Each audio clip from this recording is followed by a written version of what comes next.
ትልቅ እንቅፋት የሚሆንም ትልቅ ኢፈርትም ሲጠብቅ የነበረው የወሰን ማስከበር ስራ ነው። የጠቅላላ የሜዳ የኔ ባህር ዛፍ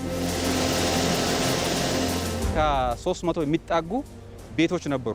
ጥንታዊት መሆኗ እንደመሆኗ አይደለም እድገቷ። ኮናቴ ላይ የነበረው አዞ ዋናተኞችን ኑሯቸውን ለማሻሻል ከገቡ በኋላ ውስጥ ላይ የተመኘነው ነገር አግኝተናል። ልማት ማለት የማይሰለች ነው።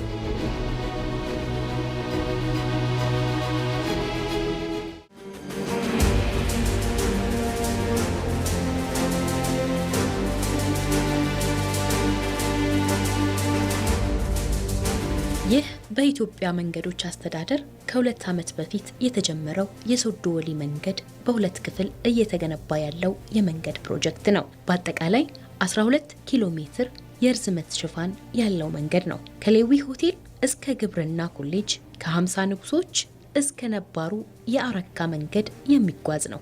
ሙሉ በሙሉ የአፈር ቆረጣ ሙሌት ስራ በአንድ ወር ውስጥ የምንጨርስ ያህል ሄደናል። በዚህም ከ90% የበለጠ ስራ የተሰራበት ነው ያለው።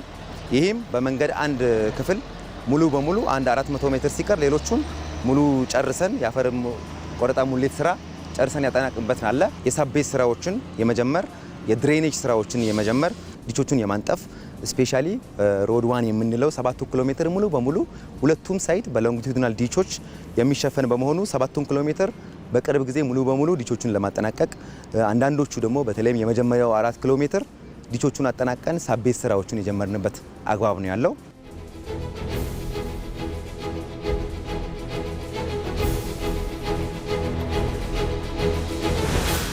በሁለተኛው መንገድ ክፍል ይሄ ማለት አሁን የቆምኩበት የኪሎ ሜትር 3+800 ላይ ነኝ ያለሁት።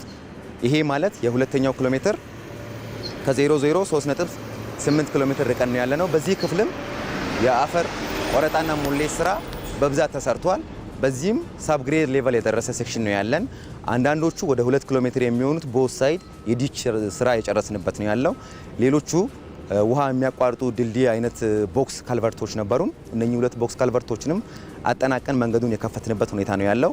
ከዚህ ከስትራክቸር ስራ ጋር በተገናኘ በመንገድ ክፍል አንድም ወደ 5 የሚጠጉ ስላፍ ካልቨርቶች አሉ። ከነሱ ውስጥ ወደ 4 የሚጠጉትን አጠናቀን 5ኛውን በቅርቡ ቁፋሮ የጀመርንበት አግባብ ነው ያለው።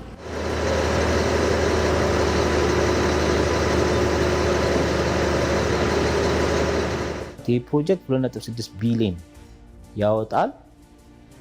ኮንትራክተሩ ሲያቀድ ስራው ሲጀምረው ወደ 1 ቢሊዮን የሚያክል የመንገዱ ስራ ካምፕ ውስጥ አመርተዋለሁ ብሎ ነበር ፕሮግራም አድርጎ ነበር። ስለዚህ አሁን ለምሳሌ ጠጠሮች ሊሆኑ ይችላሉ፣ ሰዎች ወክወይ ሊያረጉባቸው ማለት ሊራመዱባቸው የሚችሉ የታይሎች ስራ ሊሆን ይችላል። ፕሮጀክቱ ላይ ካያችሁ ደግሞ በፓይፕ ነው የሚሰራው፣ ዲሽና ፓይፕ፣ እሱም ተመርቷል።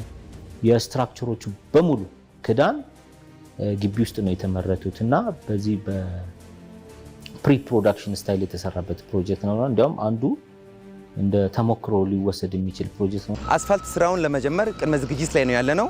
በዚህም የቤዝ ኮርስ መፍጨት ስራ ጨርሰናል። ክሬሽናችን የአስፋልት ንጣፍ ጠጠሮችን መፍጨት ጀምሯል። በዚህም ወደ 25% የሚሆን ጠጠር መፍጨት ስራ ጀምረናል። አስፋልት ተከላ እየጀመርን ነው ያለነው። የአስፋልት የሚተከሉ ፓርቶቹን ሞቢላይዝ አድርገን መሰረቶቹን ጨርሰን በቅርብ እንጀምራለን። እስከ ሰኔ ድረስ ዋና የሚባሉ ስራዎችን ለማጠናቀቅ አቅደናል።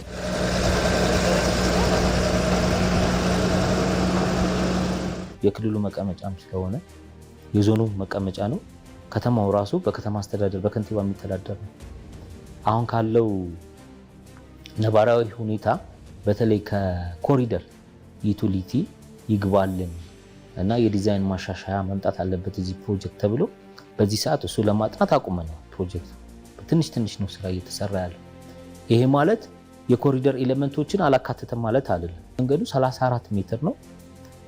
34 ማለት በግራና ቀኝ 3 መኪኖችን ማስተናገድ የሚችል ነው። ወደ 4.7 ሜትር የሚያክል ደግሞ ወክዌ ያለው፣ መሀል ላይ ደግሞ አካፋይ መንገድ 3 ሜትር አለ። ስለዚህ ይሄ ባለበት ሁኔታ ነው የሳይክል ሌን እና ይሄ የግሪነሪ ወይ ደግሞ ስማርት ፖል የሚተከልበት ቦታ ላይ ማሻሻያ ይደረግ የሚል ጥያቄ የመጣው ማለት ነው። ይሄ ራሱን ተጨማሪ የሆነ ቢሮክራሲ ሊኖረው ይችላል ለማስፈቀድ። ካስፈቀድክ በኋላ ደግሞ ዲዛይን አጸድቀህ ተመልሰህ ለኮንትራክተሩ ስራን ሰጥተህ እንደገና ስራውን ማድረግ ደግሞ የራሱ ስራ ሊኖረው ይችላል። ስለዚህ ይሄ ነው ትልቁ ተጽዕኖ ሊያመጣ የሚችለው እዚህ ፕሮጀክት ላይ። ከተማው እንግዲህ ባለ 7 በር ከመሆኑ ጋር ተያይዞ በሁሉም በሮች ላይ ከፍተኛ የሆነ የንግድ እንቅስቃሴዎች ይካሄዳሉ።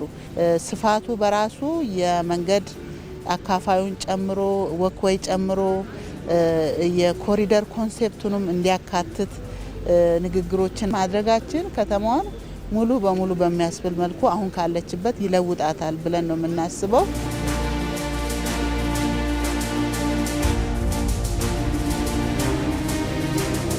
ፕሮጀክቱ የከተማ ፕሮጀክት ከመሆኑ ጋር በተገናኘ ትልቅ እንቅፋት የሚሆንም ትልቅ ኢፈርትም ሲጠብቅ የነበረው የወሰን ማስከበር ስራ ነው።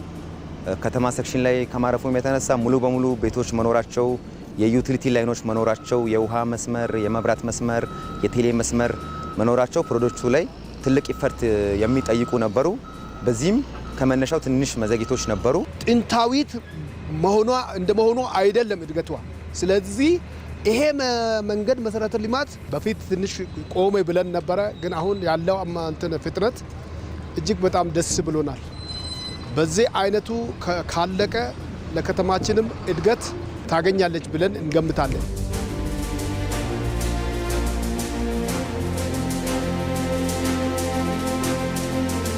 ከጥራት አንፃር ያው በተቀመጠለት ስታንዳርድ መሰረት ሁሉንም ኳሊቲ ኮንትሮል ፕሮሲጀሮችን እየተከተልን ጥራቱን እያረጋገጥን ነው ያለነው። ሁሉ ላቦራቶሪዎች አሉን ያቋቋም ነው።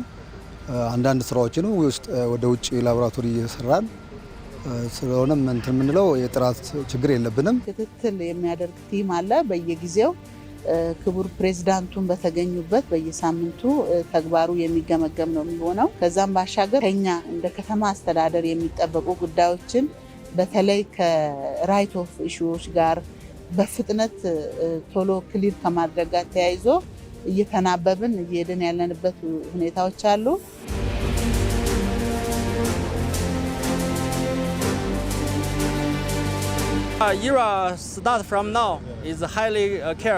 የኢትዮጵያ መንገዶች አስተዳደር ለመንገዱ ከጅማሬው ጀምሮ እስከ ፍጻሜው ድረስ ልዩ ትኩረት ሰጥቶት አብረን በጋራና በመናበብ እየሰራን እንገኛለን። አሁን ያለነው አፈጻጸሙ ከ50% የበለጠ ነው የሚሆነው።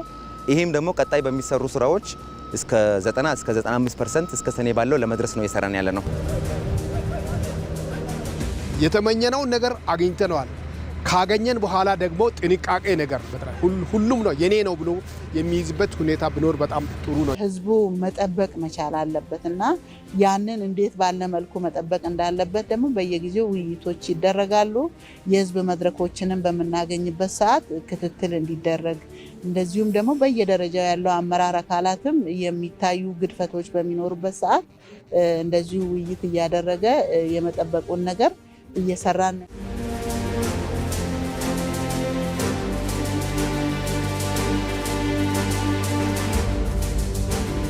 በኢትዮጵያ መንገዶች አስተዳደር ሶዶ አካባቢ ታቅደው ከሚሰሩ 12 መንገዶች መካከል ሌላኛው ወልደሃኔ ዱርጊ የመንገድ ስራ ፕሮጀክት ነው። ወልደሃኔ ዱርጊ በጣም የሚገርም ፕሮጀክት ነው። ኦልሞስት 2 ፕሮጀክት ነው ማለት ይቻላል። አንደኛው በማዕከላዊ ኢትዮጵያ የሚገኝ ፕሮጀክት ነው። ከዚህ ከዱርጊ ኦሞ ወንዝ ድረስ ወይ ደግሞ ጊቤ ይሉታል እስከ ጊቤ ድረስ የሚሄድ የ22 ኪሎ ሜትር ነው። ግን በመሃል ላይ የጊቤ 3 ውሃ ባክአፕ ፍሎው ማለት ነው መጥቶ እንደ ሀይቅም እንደ ወንዝም መሃል ላይ ፈጥሯል። ከሱ ተሻገረች ደግሞ ያለችው 20 ኪሎ ሜትር በደቡብ ምዕራብ ክልል በዳውሮ ዞን የሚገኝ ፕሮጀክት ነው እና ይሄ ኮንትራክተር ኦልሞስት 2 ፕሮጀክት አለው ወይ ደግሞ 2 ፕሮጀክት እናስተዳድራለን ብለሽ ማሰብ ትችያለሽ። አጠቃላይ ርዝመቱ 41 ኪሎ ሜትር የሚሆን ነው። ይህም በዲሲ5 አስፋልት ኮንክሪት ስታንዳርድ የሚሰራ መንገድ ነው። የፕሮጀክቱ የገንዘብ መጠን ከ2.8 ቢሊዮን ብር በላይ የሚፈጅ ነው። ይሄም ሙሉ ለሙሉ በኢትዮጵያ መንግስት የሚሸፈን ፕሮጀክት ነው። ይህንን ፕሮጀክት ለማከናወን አገር በቀል የሆኑት ኤምሲጂ ኮንስትራክሽን እና ሜልኮን ኮንስትራክሽን በጣምራ እያከናወኑት የሚገኝ ነው። የማማከሩንም ስራ ኒች ኢንፍራስትራክቸር ኮንሰልቲንግ ኢንጂነርስ ኃላፊነት የተወሰነ የግል ማህበር በማከናወን ላይ ይገኛል። የዳውሮ በኩል ያለው የአፈር ቁፋሮና የስትራክቸር ስራዎች ነው ላይ ነው ያለነው። አሁን የአፈር ቆረጣው ወደ 50% ደርሷል። የሰቤዝ ማልበሱ ስራዎችን እየተከናወነ ያለው አጠቃላይ የውሃ መፋሰሻ ቱቦዎች የከልቨርት ስራዎች እየተሰሩ ነው ያሉት። በዚህ በጠምባሮ ልዩ ወረዳ በኩል ለአስፋልት ያው ቅርብ የሆነ 50% አስፋልት ለመስራት ሬዲ ሆኗል ያለው። በዱርጊ በኩል ሙሉ በሙሉ በዚህ አመት አስፋልት ለማልበስ ያው ስራውን እያካሄድን እንገኛለን። ለዚህ ደግሞ የሚያስፈልገን የጠጠር ማፍጨት፣ የአስፋልት ማቅረብ፣ አስፋልት ፕላንት ማትካል ይሄ ሁላ ያው በዚህ በኩል ተጠናቋል። በዚህ በኩል 7 ስላብ ከልቨርቶች አሉ። ከ7ቱ ኦልሞስት 6ቱ ወደ ማለቅ ላይ ነው። አንድ ነው የሚቀረን። እሱም ያው በአጭር ጊዜ ውስጥ የምናጠናቅቅ ይሆናል። በተጨማሪም ደግሞ ያው የከተማ ዲቾች ኦልሞስት ማለቃ ላይ ነው። ወደ 500 ሜትር የሚሆን ነው የሚቀረን እና ከተማ ላይ ቅድም እንዳያችሁት ያው ድሬኔጅ ስራዎቹም አብዛኛዎቹ ያለቁ ሲሆን የከርቢስቶን የኤጅ ከርቢስቶን ስራ ጀምረናል። አጠቃላይ የኤርዝ ወርክ የቆረጣና የሙሌት ስራዎች ወደ ብሪጁ አካባቢ ነው የሚቀረን እንጂ አብዛኛው ያለቃ ነው።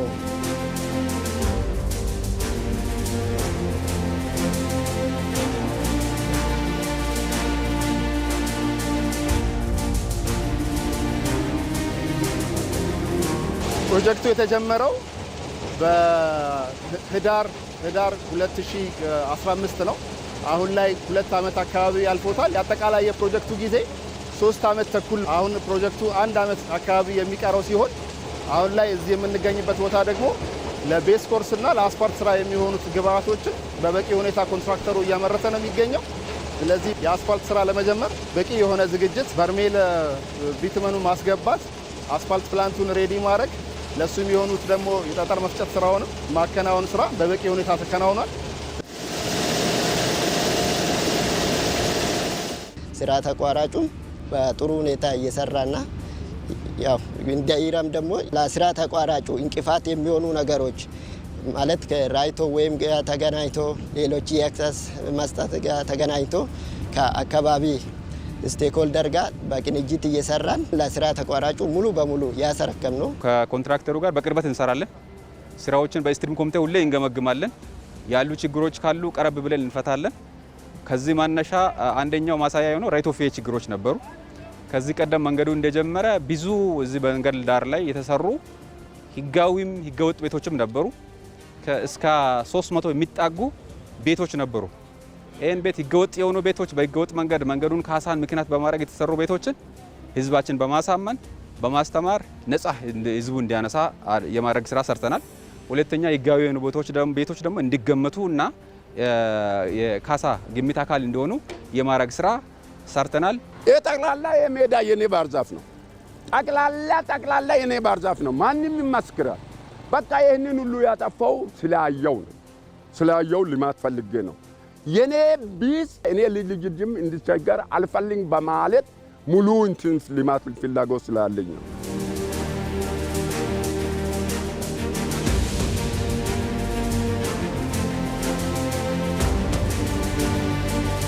አባቶቻችን መንገድ በሌለበት ከዚህ እስከ ጅማ በእግር እየሄዱ ዳውሮን በእግር እየሄዱ በስልቻ እየተሻገሩ ይመላለሱ ነበር። አሁን ለጠምባሮ ጅማ ላይ ብዙ ዘመድ አለ፣ ዳውሮ ላይ ብዙ ዘመድ አለ። ያንን ሁሉ ሲለፉ የአዞ መንጋ ይጨርስ ነበር። በአመት ከ150 በላይ አዞ ይጨርሰዋል። ከዚህ ጠምባሮ ልዩ ወረዳ ከቀለጣ ከተማ ከዚህ ከተማ እስከ ወልዴኔ ከተማ ያው 41 ኪሎ ሜትር ነው። 41 ኪሎ ሜትር ግለሰቦች በእግር ይራመዱ። አሁን ተርጫ ጓደኞች ያውቃሉ። እስከ ዋካ በእግር ነው፣ እስከ ጪዳ በእግር ነው፣ እስከ እስራ ከዚህ በእግር ነው። ይሄ ማለት ከ160 ኪሎ ሜትር በላይ የነበረውን መንገድ ግለሰቦች በእግር ሲያቆርጡ ነበርና የዚህ መንገድ ማምጣት በለውጡ መንግስት ስለሆነ መደገፍ አለብን።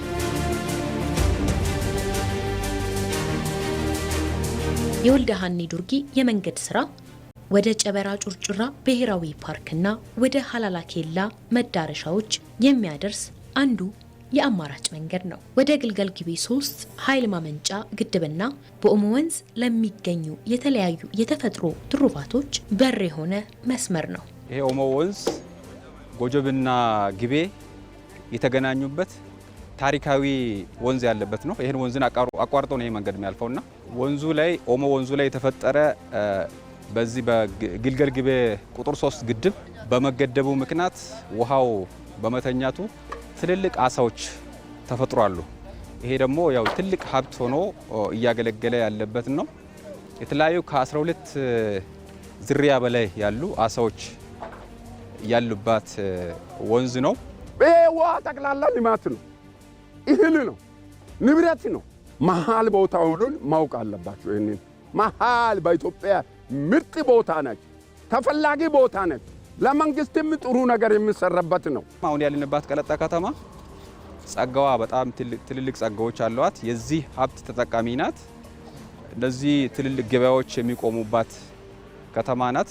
ከታርጫ፣ ከወልዳሃኔ፣ ከምዕራብ ኢትዮጵያ እዚህ መጥተው ሰዎች እዚህ ጋር ገበያ ይገባያሉ፣ ከዚህም ወደዛ ይሄዳሉ።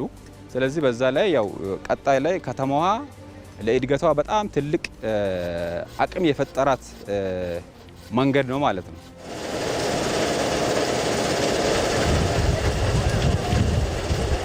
በአገር ውስጥ ኮንትራክተር ነው የሚሰራው። በጣም ጎበዝ ኮንትራክተር ነው። ትልቅ አቅም አለው። ስራውም ያፋጥነዋል ብለን እንጠብቃለን። ዝናብ ሲዘንብ ከመጋቢት አካባቢ ጀምሮ እስከ ጥቅምት ድረስ የ5 ወር አካባቢ የዝናብ ወቅት ስለሆነ ይሄንን ስራ በአጭር ጊዜ ለመጨረስ ከምሽቱ ከ6 ሰዓት በናይት ሺፍት እየሰራን ያለው በምሽትም ጭምር እየሰራን ያለ ነው። እንደምንመለከተው እየፈጨ ያለው ክሬሸር ምሽትን ጨምሮ ነው ስራ እየሰራ ያለው። ማሽኖች ቀን የሚሰሩት ማታን ጭምር እስከ 6 ሰዓት እየሰሩ ነው ያለው። ድርጅቱ ብዙ አመት ብዙ አገር ሄጄ ያለው ዞር ያለው አይቼ ያለው እንደዚህ ያለ ጠንካራ ድርጅት አንቺ ያላቁ ከምሽቱ 5 እና 6 ሰዓት ሲደርስ ይሰራል። አይሰለችም። ልማት ማለት የማይሰለች ነው።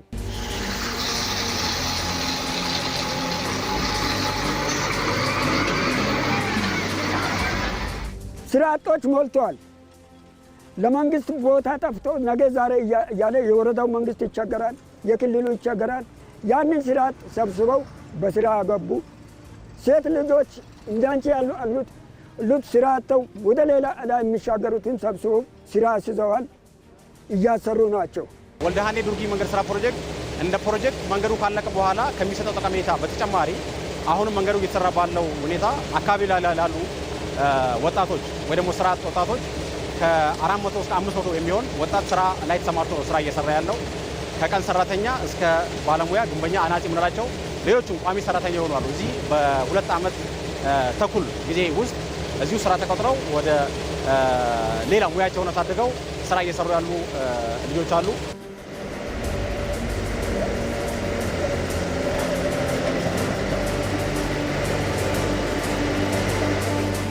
ብዙ ቻሌንጅ የሚያደርገው ፕሮጀክቱ በሁለት በኩሉ መሰራቱ ነው። እንደ አንድ ፕሮጀክት ሆኖ መሀል ላይ የኦሞ ወንዝ እንደ ኦብስትራክሽን የስራ ተቋራጩን አፈጻጸም የሚቀንስ ነው። ማለትም ፕሮጀክቱ በዚህ በኦሞ በኩል አክሰስ መደረግ ስለማይቻል ማሽንም ሆኖ ሌሎች ነገሮችን ለማጓጓዝ ረጅም ኪሎ ሜትር ሄዶ ነው የሚያጓጉዘው ስራ ተቋራጩ። ለዚህም ደግሞ ስራ ተቋራጩ ምቹ ሁኔታዎችን ለመፍጠር ጀልባ ምናምን እያዘጋጀ ከከባድ ማሽነሪዎች ውጪ ሌሎች ቀለል ያሉ ነገሮችን በዚሁ በኦሞ እያሻገረ የሚገኝ ነው። ይሄ ያው ቻሌንጁ ሶልቭ ለማድረግ አንድ ኦፕሽን ወስደን እንደዚህ እየሰራ እንገኛለን። ሞቃታማ ቦታ ነው እና ከዚህ ጋር ተያይዞ ደግሞ ለወባ ተጋላጭ የሆነ ስፍራ ነው። እሱ ጋር ተያይዞ ሰራተኞች እዚህ አካባቢ ላይ ሰራተኛ የማግኘት የማቆየት ነገሩን በተወሰነ እየተቸገርንበት የነበረ ሁኔታ አለ። ኮንትራክተሩ ግን ለኦፕሬተሮች ላይ ተደራቢ ኦፕሬተሮችን በመያዝ እነዚህ የሚታመሙ ሰዎችን የሚተካ ኦፕሬተር እሱን ሪዘርቭ በመያዝ ያንን ችግር በተወሰነ መልኩ ለመቅረፍ የሞከረበት ሁኔታ አለ። ከዛ በተጨማሪ ከአካባቢው ሪሞትነት አንጻር ይሄ ሬንታል ማሽነሪዎች የማግኘት እሱን በተወሰነ ችግሮች አጋጥመውን ነበረ። አሁንም የቀጠለ አይነት ችግር ነው እሱ። ቦታው ከፍተኛ የሆነ የኤክስካቬሽን ስራ ያለበት ቦታው ማለት ነው። ይሄ ከፍተኛ የሆነ ነዳጅ ይፈልጋል፣ ማሽነሪዎች ይፈልጋል። ማሽነሪ ብቻ ሳይሆን ማሽነሪዎቹ አሁን ለምሳሌ ምላጫቸው በጣም የሚበላ ቦታ ነው። አካባቢው ላይ እንደምታዩት መልክዓ ምድሩ ተራራማ ነው። እነሱ ስራዎቹ ጋር ተያይዞ የተወሰኑ የናዳ አይነት ፕሮብሌሞች አሉ። እነሱ ፕሮብሌሞች ግን በተፈጠሩ ጊዜ ሶሉሽን እየሰጠናቸው እያለፍንበት ያለው ኮንዲሽን ነው ያለው።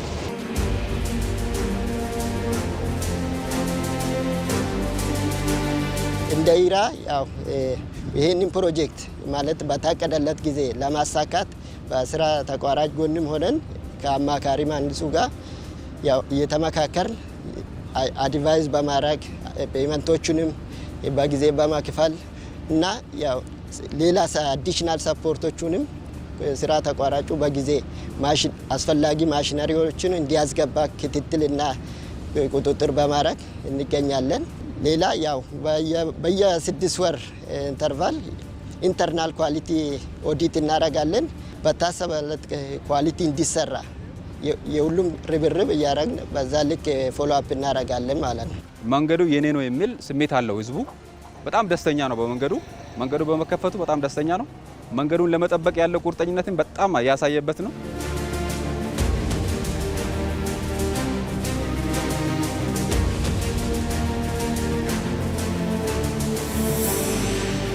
ድልድይ ይሰራል የሚል ነገር እንደው ፍጥነት ተሰጥቶ ብዙ ልዩነት ይታያል።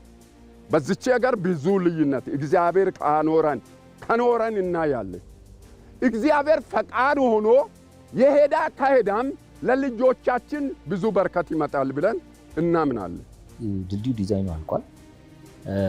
ከዚህ በፊት የኛ መንገድ ደግሞ በኋላኛ ቆርጠን ዋናውን ቦታ እስከምናገኘው ድረስ እየጠበቁንም ሊሆኑ ይችላሉ።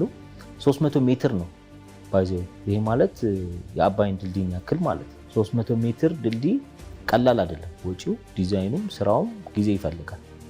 ስለዚህ ይሄንን በትዕግስት መጠበቅ ያለባቸው ብዬ ነው የማስበው። ዋና ጠቅላይ ሚኒስትር ባሉበት ጥያቄ ተነስተው አውቃለሁ። ፕሬዚዳንቱ የሁለቱም ፕሬዚዳንቶች ክልሎችን አንስተውት መልስ ሲሰጥ ሰምቻለሁና መሰራቱ የማይቀር ነው። ግን አሁን ግን ይሄ መንገድ ምንም አይነት መንገድ ያልነበረ ከዚህ በፊት ማለት ነው። አዲስ መንገድ ለሁለቱም ወረዳዎችን ቀደን ነው እየሰራን ያለው።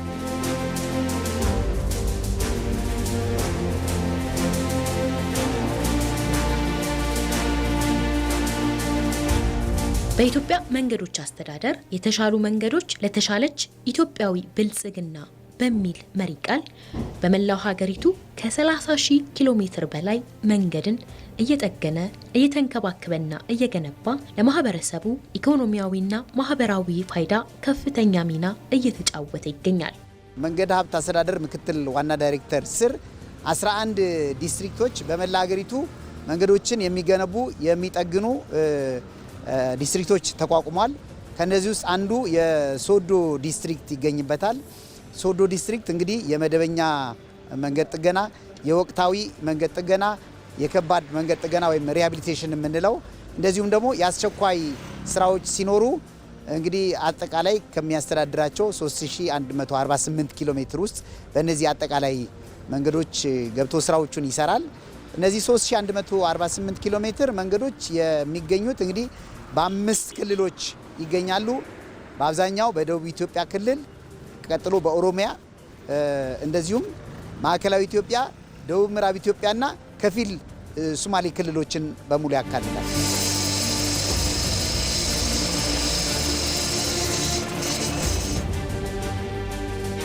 ከሆሳዕና አረካ ሶዶ መንገድ እስከ 2016 ዓ.ም መጨረሻ ድረስ በአለም ገና ዲስትሪክት ሲተዳደር የነበረ ቢሆንም ከመንገዱ ቅርበት አንጻር ከ2017 ዓ.ም ጀምሮ በሶዶ ዲስትሪክት መተዳደር ጀምሯል። ዲስትሪክቱም በ2018 ዓ.ም ለጥገና ከያዛቸው 8 ፕሮጀክቶች መካከልም አንዱ አድርጎት እየሰራው ይገኛል። ሆሳዕና አረካ ሶዶ መንገድ እንግዲህ ከ18 ዓመት በፊት ኪንግናም በሚባል የኮሪያ ኮንትራክተር የተገነባ መንገድ ነው። ይሄ መንገድ ግንባታው ተጠናቆ ለትራፊክ ክፍት የሆነው በኢትዮጵያ 2000 ወይም ዓመተ ምህረት ወይም ሚሊኒየም አካባቢ ነው። ይሄ መንገድ ወደ 18 ዓመት አካባቢ ያገልግሏልና መልሶ ግንባታ እስኪገባ ድረስ ጥገና እያከናወንን ያለነው። በተቋማችን በኩል ይሄ መንገድ የማሻሻያ ስራ ለመስራት እንግዲህ የዲዛይን ጥናት ተጠናቆ አሁን ይሄ መንገድ እንግዲህ የጨረታ ሂደቱ በመጠባበቅ ላይ ይገኛል።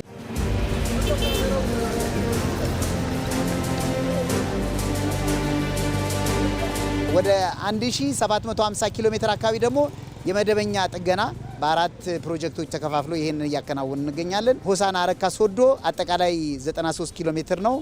93 ኪሎ ሜትር ውስጥ እንግዲህ የመደበኛም ጥገና ወቅታዊም ጥገና እያከናወንን እንገኛለን። ወቅታዊ ጥገና ወደ 21 ኪሎ ሜትር ይሸፍናል። የመደበኛ ጥገናው ደግሞ 72 ኪሎ ሜትር ይሸፍናል። አሁን የቀረን ስራ ወደ 1.4 ኪሎ ሜትር ብቻ ነው። ከቀረው 72 ኪሎ ሜትር መደበኛ ጥገና ውስጥ እንግዲህ አሁን የቀረን ደግሞ ወደ 20 ኪሎ ሜትር አካባቢ ይቀራል።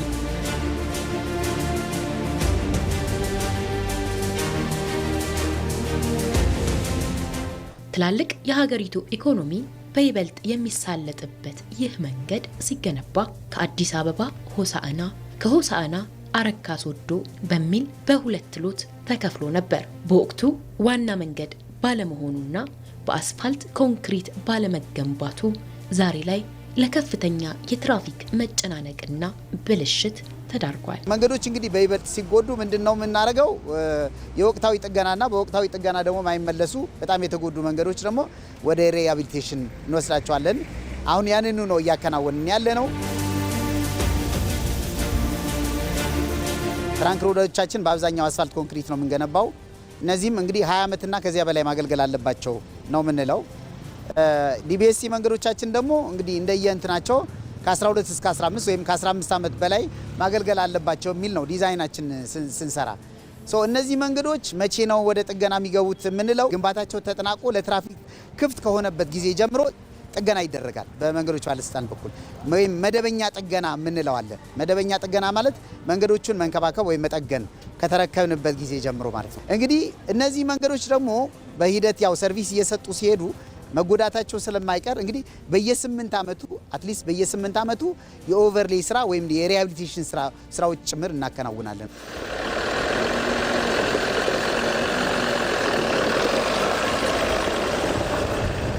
ያው መንገዱ እቃው ይጎዳል፣ እቃ ይሰብራል። የተሰበረው እቃ እዛ ሄደን እንጠገናለን። መንገድ ስቶ የሚገቡትም አሉ። እዛ መንገዱ የመረጡ ስቶ ወደ ጫካ ገብቶ የወደቁትም አሉ። አንዳንዴ ደግሞ ተብላሽቶ ፖንቲ ባል ነገር አለ። እሱን ቆርጦ የጣሉ ተላሉ።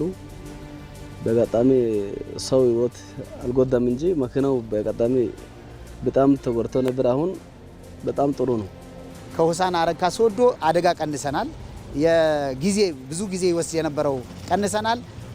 እንደገና ደግሞ ካላስፈላጊ ወጪም ደግሞ የመንገድ ተጠቃሚ ማህበረሰብ ይህንን አግኝቷል። ከስራ እድል ፈጠራ ጋር ተያይዞ የፈጠርናቸው አሉ። እንግዲህ ሶዶ ዲስትሪክት አጠቃላይ ወደ 1058 ሰራተኞች አካባቢ ያሉትና ከዛ ውስጥ እንግዲህ 250 ሰራተኛ ብቻ ነው ቋሚ ሰራተኛ። ቀሪው እንግዲህ አብዛኛው የምታዩት ኮንትራት ሰራተኛ ነው። ሶዶ ዲስትሪክት ደግሞ ትልቁ የመንገድ ግንባታና ጥገና በሚያከናውንበት ጊዜ በአማካይ በወር ውስጥ 40 ስኪልድና አንስኪልድ አጠቃላይ ሰራተኞችን ተጠቃሚ ያደርጋል። በዚሁ እንግዲህ መቅጠር ብቻ አይደለም እና የእውቀት ሽግግርም ጭምር ነው እየተደረገ ያለው።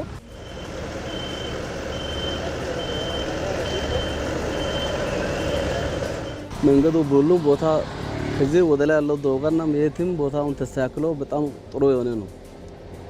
ስለዚህ አሁን በጣም ከመጀመሪያ የተሻለ ስራ ተሰራ ስለሆነ እኛም በጣም ደስ ብሎኛል። ከ2017 ዓ.ም ጀምሮ መደበኛ ጥገናው ከ72 ኪሎ ሜትር ውስጥ የቀረው ቀሪው 20 ኪሎ ሜትር ብቻ ነው አሁን የቀረን። ከኮልድ ሚክስ እና ዲቢኤስሲ ብለን የያዝነው ከ21 ኪሎ ሜትር ውስጥ 1.4 ኪሎ ሜትር ብቻ ነው የቀረን።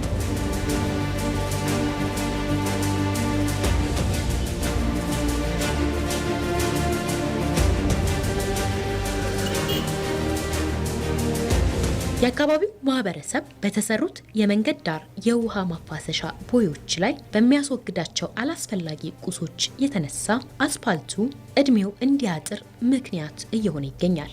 የምናያቸው ዲች አካባቢ ዲቾች ቆሻሻ በመድፋት ወይም በመንገድ ወሰን ላይ ደግሞ እነዚህ የእንጨቶች ማስቀመጥ ስራዎች አሉ።